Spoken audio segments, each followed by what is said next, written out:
Hello friends, welcome to my channel just simple blog. তো বন্ধুরা, আজকে তোমাদের পুঁই ডাঁটা দিয়ে মুসুরির ডাল রান্না করে দেখাবো।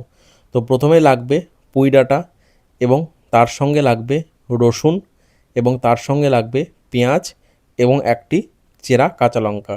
তো এই সমস্ত উপকরণগুলো লাগবে এবং তার সঙ্গে যেটা সবথেকে ইম্পর্ট্যান্ট সেটা হলো মুসুর ডাল।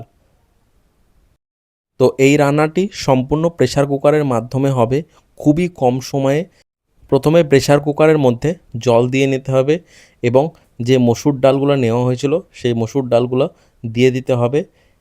এরপর দিতে হবে কেটে রাখা পুঁই ডাঁটাগুলো, তার সঙ্গে দিতে হবে চেরা কাঁচা লঙ্কা এবং তার সঙ্গে কেটে রাখা যে পেঁয়াজ, সেই পেঁয়াজগুলো দিয়ে দিতে হবে। দিয়ে এবার একটু খুন্তি দিয়ে নাড়িয়ে দিতে হবে এবং প্রেসার কুকারের ঢাকনা এঁটে দিয়ে দুটো সিটি দিয়ে নিতে হবে।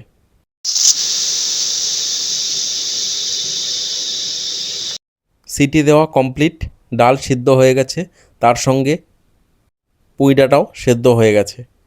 এবার একটু ডাল ঘটা যে কাঁটাগুলো হয় সেটা দিয়ে একটু ডালটাকে ঘুটে নিয়ে হালকা একটু জল দিয়ে দেবেন, কারণ ডালটা যেহেতু ঘন আছে। জল দিয়ে তার মধ্যে হলুদ গুঁড়ো দিতে হবে এবং ডালটাকে পাতলা করার জন্য জল দিতে হবে। দিয়ে আবারও কড়াই চাপিয়ে দিতে হবে উনুনের ওপর, তাতে তেল দিতে হবে। এবার ডালে দিতে হবে ফোড়ন, তেলের উপর ফোড়ন দিতে হবে।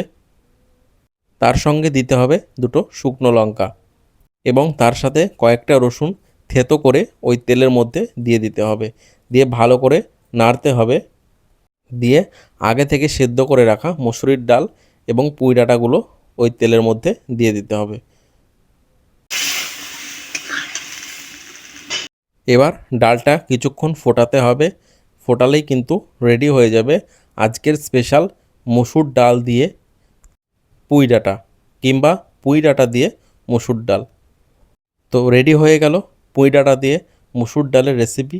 যদি রেসিপিটি ভালো লেগে থাকে অবশ্যই চ্যানেলটিকে সাবস্ক্রাইব করবেন। এরকম নতুন নতুন রেসিপি কিন্তু এই চ্যানেলের মাধ্যমে প্রতিনিয়ত আসছে।